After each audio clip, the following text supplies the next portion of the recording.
Bonjour, aujourd'hui nous sommes sur un cours de droit de terminale STMG. Nous abordons le chapitre 8 qui concerne les libertés individuelles et collectives des salariés. En termes de programme, nous sommes sur le thème 7, c'est-à-dire comment le droit encadre-t-il le travail salarié. Et en termes de notions, nous allons voir la liberté d'expression, le devoir de loyauté, le respect de la vie privée, la limitation des libertés individuelles, le droit de grève, la liberté syndicale, le CSE, c'est-à-dire le comité social et économique, et le rôle du délégué syndical. Alors, en ce qui concerne tout d'abord les droits individuels des salariés, il existe deux grands types de libertés individuelles. La liberté de pensée et d'expression des salariés et le respect de la vie personnelle des salariés. Alors, en ce qui concerne la liberté de pensée et d'expression, il y a tout d'abord la liberté d'opinion. Le salarié est libre de penser comme il l'entend et d'avoir des opinions contraires à celles de son employeur ou de son manager.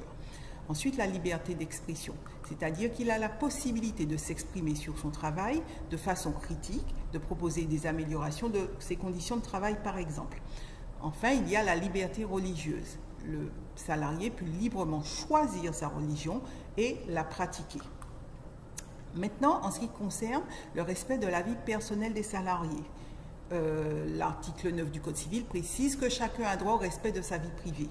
Il s'agit notamment de la vie sentimentale et familiale, du droit à l'image, de la situation de santé et de l'intimité de son domicile. Ensuite, il y a le droit à la déconnexion. L'employeur doit permettre aux salariés de ne pas être joignable durant ses repos et ses congés. Maintenant, en ce qui concerne les données personnelles, la protection des données personnelles, l'employeur doit protéger les données qu'il récolte sur le salarié. C'est-à-dire qu'en fait, dans le cadre de la gestion des ressources humaines, de toutes les démarches administratives qui y sont liées, l'employeur collecte des informations comme le nom, le prénom, l'adresse, les taux d'imposition sur le revenu du salarié et il doit tout mettre en œuvre pour que ces informations ne soient pas divulguées, qu'elles restent confidentielles et internes à l'entreprise.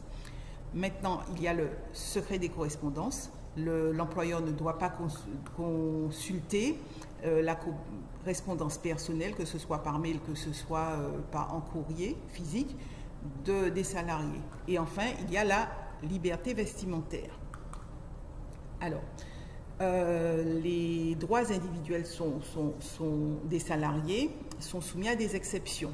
Donc, l'article du 1121-1 du Code du travail précise que pour préserver l'activité, le fonctionnement, l'image et la notoriété des organisations, l'entreprise peut poser une limitation aux libertés individuelles.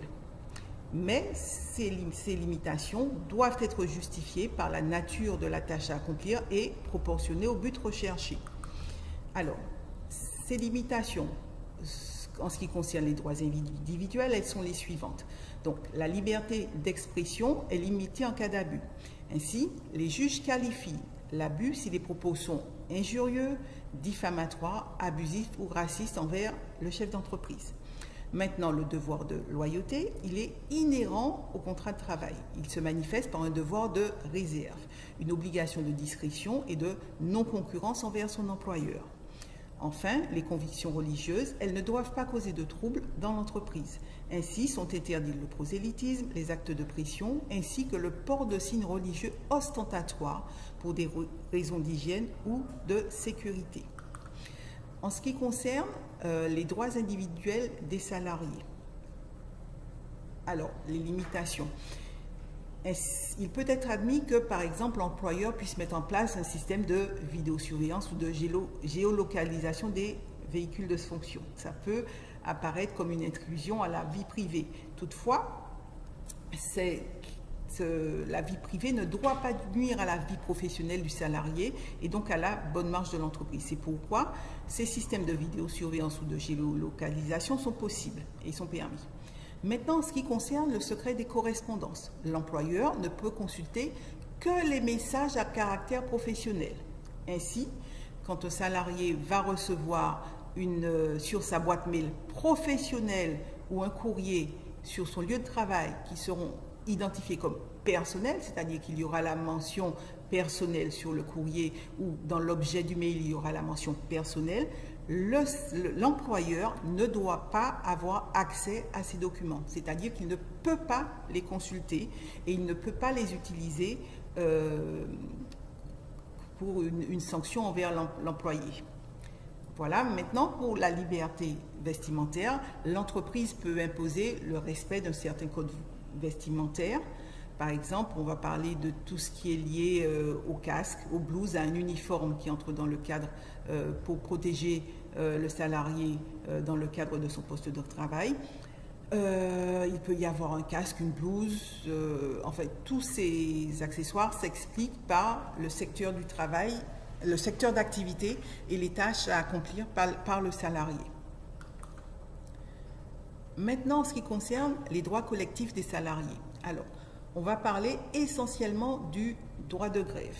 Alors, le droit de grève est un droit constitutionnel reconnu à tout salarié dans l'entreprise.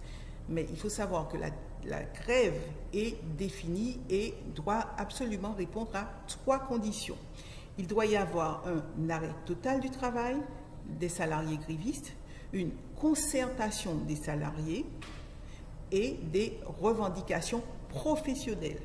On n'est pas sur des revendications personnelles, mais des revendications professionnelles.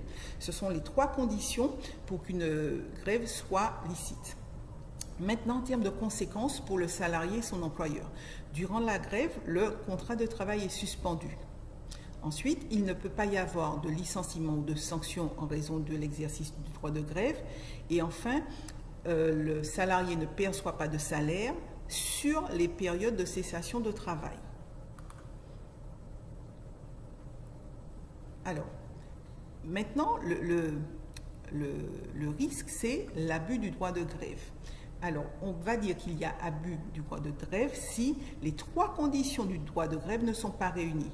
Dans ce cas-là, le mouvement sera considéré comme illicite et qualifié d'abusif par l'employeur. Et il y a un véritable risque de sanction judiciaire et de licenciement pour le salarié. Ainsi, il est absolument indispensable que les 3 conditions de grève soient réunies pour qu'on considère qu'il y ait grève. Alors, plusieurs mouvements sont qualifiés d'abusifs par les juges. Par exemple, quand ces mouvements entraînent des actions qui désorganisent l'entreprise, quand ces mouvements ont des actions de débrayage alors que l'employeur a accepté les revendications, et enfin les grèves perlées. Ces 3 situations sont qualifiées d'abusives par les juges. Maintenant, en ce qui concerne le dialogue social, j'ai envie de dire que le dialogue social, c'est ce qui permet d'éviter d'avoir recours aux grèves. Ça permet une meilleure fluidité du fonctionnement de l'entreprise. Alors, les intérêts des salariés sont préservés par 2 organes. D'abord, le CSE, c'est-à-dire le Comité social et économique, qui, en tant qu'instance représentative du personnel, veille à l'expression collective des salariés. Ce CSE présente les réclamations des salariés. Et l'autre organe est constitué des délégués syndicaux, qui sont les partenaires sociaux de l'entreprise. Ils défendent les droits des salariés au moment de la négociation d'accords d'entreprise et ils formulent les revendications des salariés. Alors, on va voir tout d'abord le CSE. Le CSE est une instance de représentation du personnel dans l'entreprise. Il concerne les entreprises de plus de 11 salariés. Les membres du CSE sont élus par les salariés de l'entreprise pour une durée maximale de 4 ans. Le CSE doit être informé par l'employeur et consulté sur différentes thématiques.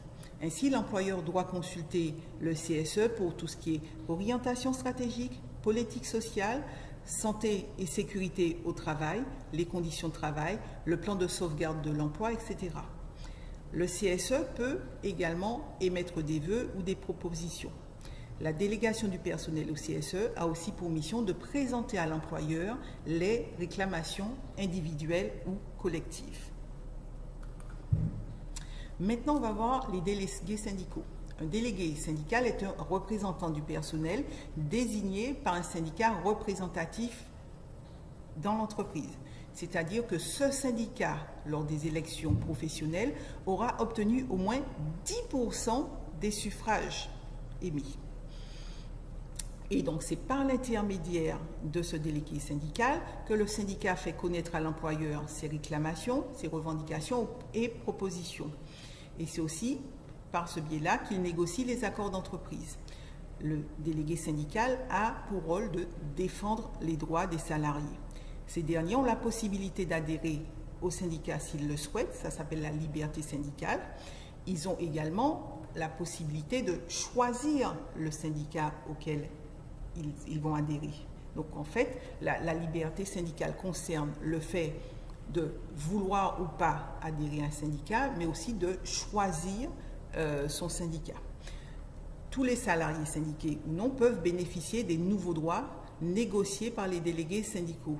C'est-à-dire qu'on ne peut pas exclure un salarié de bénéficier de droits qui auraient été négociés par les délégués syndicaux. Qu'ils soient syndiqués ou pas, l'ensemble des salariés vont bénéficier des nouveaux droits qui seront négociés et insérés dans les accords d'entreprise. Et enfin, les délégués syndicaux sont désignés selon la taille de l'entreprise. Alors, maintenant on va parler des partenaires sociaux, c'est-à-dire les délégués syndicaux et employeurs. Alors, ils négocient régulièrement sur les thèmes suivants, c'est-à-dire le salaire, la durée et l'organisation du temps de travail, les objectifs d'égalité professionnelle entre hommes et femmes et les mesures relatives à l'insertion professionnelle et au maintien dans l'emploi des travailleurs handicapés, etc. Ces négociations permettent d'établir un accord collectif d'entreprise. C'est un texte qui permet de formuler les éléments négociés et signés entre la direction de l'entreprise et les représentants des salariés. Ce texte a pour objectif d'adapter les règles générales prévues par le Code du travail aux besoins spécifiques d'une entreprise. Ainsi, l'accord collectif est très important pour le fonctionnement au quotidien de l'entreprise. Voilà. Alors, maintenant, on va juste voir les problématiques qui sont liées à ce chapitre. Alors, on va parler par exemple des limites des libertés individuelles des salariés, c'est-à-dire à quel moment l'employeur peut limiter ses libertés individuelles, à quel moment le salarié va outrepasser ses libertés individuelles. Et le second aspect concerne le caractère licite ou pas d'une grève. J'en ai terminé pour ce chapitre.